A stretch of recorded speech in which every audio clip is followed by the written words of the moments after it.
Canto 12 deals with those who are in hell for violence against others. Dante and Virgil enter into the circle and find a large broken rock. The Minotaur guards this layer of hell and sits on the edge of this rock.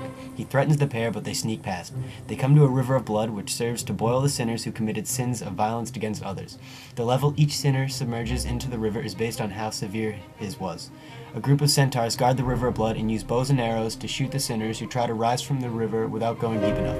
The centaurs notice that Dante is still alive and become wary, but Virgil tells them off. Then Dante gets a ride from a centaur Nessus across the river of blood so that he is not boiled alive. Canto 13 discusses sinners who have been placed in hell for violence against themselves. Dante and Virgil find themselves in a dark wood where many cries of lament can be heard. After Dante snaps a twig off a tree and it begins to bleed, Dante discovers that the sinners in the circle of hell have been turned into trees. Dante talks to Pierre del Vagna, who committed suicide because his enemies were ruining his reputation. Dante is very moved by the story. As part of their punishment, the trees are also pecked by harpies, mythical half-woman, half-bird creatures. We notice that in both cantos, Dante spends a lot of time describing the landscape. He provides the reader with vivid details regarding Hell's terrain. In Canto 12, Dante describes Hell's landscape as being comprised of rocky, steep cliffs. The cliffs are extremely fragile and are prone to rock slides. This represents the general instability present in Hell. There are no laws or judicial systems in Hell. However, vicious beasts watch over the sinner's souls, poised to assault a soul stepping out of line. The cliffs also serve as barriers to deter souls from escaping and also serve to destroy all hopes of leaving Hell. Also in Canto 12, Dante describes a river of blood which is home to sinners who have injured others through violence. The river of blood in this passage is reminiscent of the scene in the Bible where God, through Moses, changes the water of the Nile River into blood. Normally, one would consider a river to be refreshing, peaceful, and clean. Here, the river is crowded, hectic, and apparently filthy. These descriptions add to the evil imagery of Hell created by Dante in Canto 12 and served as reminders that Hell is a nasty place. Dante's description of the forest in Canto 13 is even more intriguing. This forest is also very unpleasant with no green leaves, knotted and contorted, poisonous thorns. This is also the first vegetation he has seen since he was in limbo. In literature, as in life, plants are generally thought to be beneficial. Plants serve as good sources of food and oxygen. However, the plant life in Hell is replete with lifeless bushes with contorted branches and other unattractive flora and fauna. The distorted, ugly plant life here seems to represent that even Mother Nature has no pity for the souls in Hell. He says that the forest is not marked by any path, which highly resembles the forest from Canto 1. As Hollander points out, this may allude to Dante being suicidal, which would explain why he lost himself in Canto 1. This is the meaning for Dante's journey into Hell, so that he can see what Hell is like and be convinced not to take his own life for fear of the consequences. Dante's depression would make sense for the turbulence of his life regarding his relations with Florence. During Dante's journey, he encounters a number of mythical creatures. The Minotaur has the face of a bull and the body of a man and is well known for committing acts of violence against others.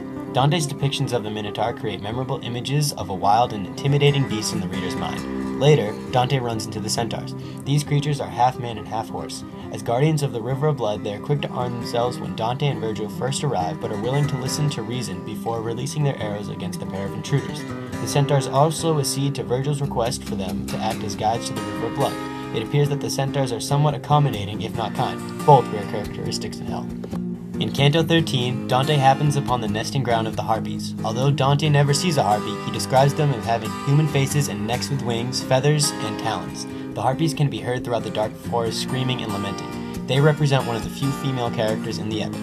As a whole, the beastly guards in these cantos are appropriate because violence is a very feral quality in people, so it is only natural that the most violent beasts guard these violent sinners, as pointed out in the Inferno lecture. In Canto 13, Dante and Virgil meet an animated bush named Pierre del Vagna. While Dante and Virgil traverse through the contorted forest, Virgil explains to Dante that if he were to break a branch from a bush, that he would forget his most current thought. Dante, being curious, pulls off the closest branch and is astonished when the bush cries out in pain. We subsequently learn that this particular bush was once a man named Pierre del Vagna, and that all the bushes in this forest were people who committed suicide. Pierre asks Dante if he pities him for his condition. As Hollander points out of the moral situation of the reader lecture, Pierre is a sympathetic sinner who often gains the pity of the reader. Also, Hollander points out that Dante's reactions are most often meant to mirror what the reader feels. This is a rather humorous scene, as all residents of Hell know there is no sympathy in this vile place. Pierre proceeds to reveal his life story to the two visitors. Dante is moved by Pierre's tale and promises that he will tell the world of his tragic experience. Dante's reply creates hope in Pierre's mind that people might no longer remember him for his suicide and view him in a better light. seems absurd for Pierre to seek pity and hope in a place which is obviously devoid of both.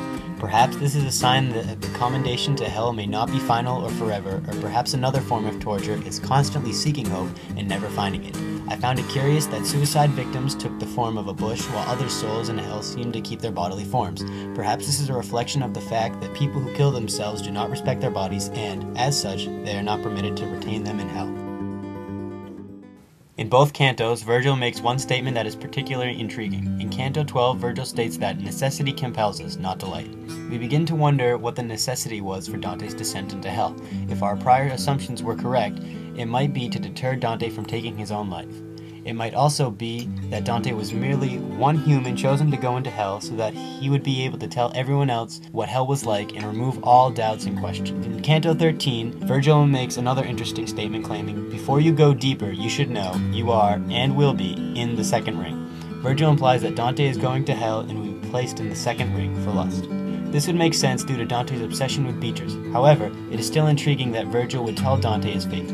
Dante continues to draw heavily on the works of Virgil in these two cantos. The harpies are clearly derived from the Aeneid, as is Dante's simile to a bull at the beginning of Canto 12. Dante's heavy reliance on Virgil is a logical process.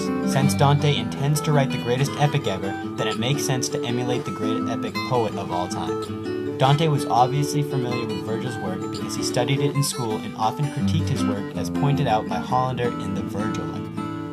Dante uses many similes and allegories to expand on things he sees and experiences in hell. One of the most interesting similes is the Minotaur, which he compares to a bull breaking its tether.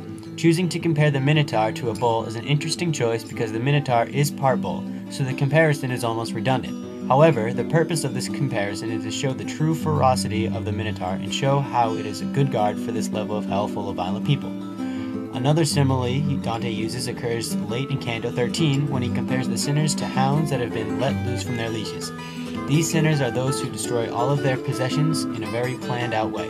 This comparison is appropriate because just as ferocious dogs who are released cause havoc, these sinners wreak havoc on both themselves and their possessions. Dante also makes use of allegory. When he is at the River of Blood, Dante notices that the people who go in the deepest are the tyrants who took blood and plunder. On the surface, it seems to be a reasonable assumption that these are the worst sinners, but Dante is targeting the government of Florence specifically, which Dante believes is full of tyrants. His bias against Florence is obvious based on his life experience, including death threats and exile. Another reference to Florence comes at the end of Canto 13, where Dante references suicide by hanging oneself, with one of the sinners saying, "I made my house in the gallows." In notes, Hollander points out that suicide was very common in Florence, and the most common method was by hanging. Although they do not rely on scripture, these allegories and references are more theologian because they describe true events, fitting the description provided by Hollander's allegory lecture.